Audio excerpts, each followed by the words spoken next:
tahun 1873 sampai tahun 1904. Tokoh-tokoh meliputi Teuku Umar, Sultan Iskandar Muda, Cut Nyak Malahayati, Cut Nyameutia. Penyebab terjadinya perang Aceh adalah karena Belanda melanggar Traktat London tahun 1824 yang menyatakan bahwa Aceh tidak boleh dikuasai oleh Belanda. Namun, setelah Traktat Sumatera tahun 1871 memberi izin kepada Belanda untuk memperluas wilayahnya di Sumatera, Belanda mulai berusaha melakukan Aceh untuk mempertahankan kedaulatan Aceh. Proses terjadinya Perang Aceh pada periode pertama 1873 sampai 1874. Perang Aceh terjadi karena Belanda ingin menguasai Aceh setelahnya adanya Traktat Sumatera 1871. Meskipun sebelumnya Traktat London 1824 menyatakan Aceh tidak boleh dikuasai Belanda, hubungan Aceh dengan Turki, Italia, dan Amerika Serikat dijadikan alasan oleh Belanda untuk menyerang. Pada periode pertama, pasukan Aceh Belanda yang dipimpin oleh Kohler menyerang Aceh, tetapi berhasil dikalahkan oleh rakyat Aceh. Kohler tewas pada 14 April 1873 dan perlawanan terus berlanjut di berbagai wilayah Aceh dengan dukungan ribuan rakyat. Selanjutnya, periode kedua yaitu tahun 1874 sampai 1880. Aceh melawan Belanda dengan perang gerila yang dipimpin oleh Teuku Umar. Meskipun demikian, Belanda berhasil merebut keraton Aceh dan menyatakan Aceh sebagai wilayah Belanda. Setelah Sultan Mahmud Shah wafat, Tuanku Muhammad Daud diangkat menjadi Sultan baru. Yang selanjutnya pada periode ketiga yaitu pada tahun 1880 sampai 1896, yaitu pada periode ketiga Perang Aceh, Belanda melakukan serangan besar-besaran dan taktik militer yang bagus. Perlawanan Aceh dipimpin oleh Teuku Umar bersama Panglima Polim dan Sultan. Setelah Teuku Umar gugur pada tahun 1896, Cut Nyak melanjutkan perjuangan gerilya. Perang berakhir dengan perjanjian Gopen di Goel yang memberikan pengakuan terbatas terhadap kedaulatan Sultan Aceh. Dan yang terakhir ada periode keempat, yaitu pada tahun 1896 sampai 1904. Periode keempat menggunakan strategi sporadis tanpa adanya komando dari pemerintahan Aceh. Sebagian besar perang dilakukan dalam bentuk gerilya yang melibatkan kelompok dan individu yang melakukan perlawanan, serangan, pengadangan, dan pembunuhan tanpa ada komando sentral dari pemerintahan kesultanan. Akhir Perang Aceh. Demi mencapai kemenangan dalam Perang Aceh, Belanda menerapkan strategi yang licik dengan mengirim Snoek Horgojee ketika ke pedalaman Aceh untuk mengungkapkan titik lemahnya pasukan Aceh. Hasilnya, Dr. Snoek Horgojee menyerahkan kepada Gubernur Militer Belanda Johannes Benedictus van Heijus agar mengesampingkan terlebih dahulu golongan Kemala atau Sultan yang berkedudukan di Kemala beserta pengikutnya, serta terus menyerang dan fokus pada kaum ulama. Dia juga menyarankan untuk tidak melakukan negosiasi dengan pemimpin gerilya dan mendirikan pangkalan permanen di Aceh Raya.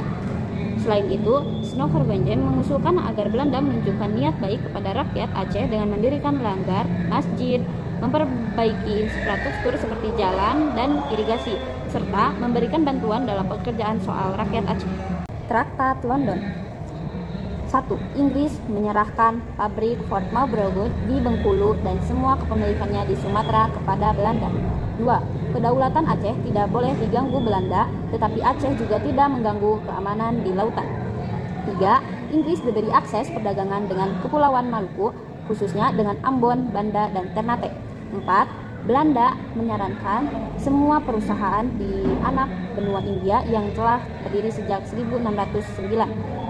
5. Belanda menyerahkan kota dan benteng Malaka serta setuju untuk tidak membuka kantor di Semenanjung Melayu ataupun membuat perjanjian dengan penguasa setempat. 6. Inggris menarik pasukannya dari daerah penguasaan Belitung dan menyerahkannya pada Belanda. 7. Belanda menarik pasukannya dari Singapura dan menyerahkan wilayah tersebut kepada Inggris.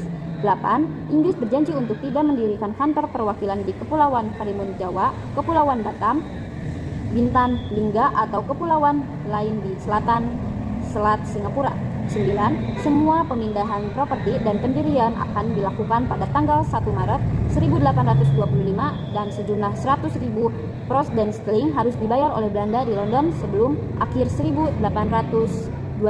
Traktat Sumatera. 1. Bekas jajahan Belanda di Afrika, yakni Gold Coast atau yang sekarang dikenal sebagai Ghana, diserahkan kepada Inggris. 2. Jajahan Inggris di wilayah Sumatera, yakni Bengkulu, diserahkan kepada Belanda. Setelah perjanjian tersebut diterbitkan, rakyat Aceh tidak mau tunduk pada kekuasaan Belanda. Akhirnya, negara tersebut menyerukan perang terhadap Aceh pada 26 Maret 1873. Perang di Aceh pun tidak dapat dihindarkan. Rakyat Aceh ingin mempertahankan daerah, agama, serta kemerdekaannya tanpa diganggu-gugat oleh pihak Belanda. Pendidikan Nasional Indonesia. Tokoh-tokoh. Yang pertama, Muhammad Hatta.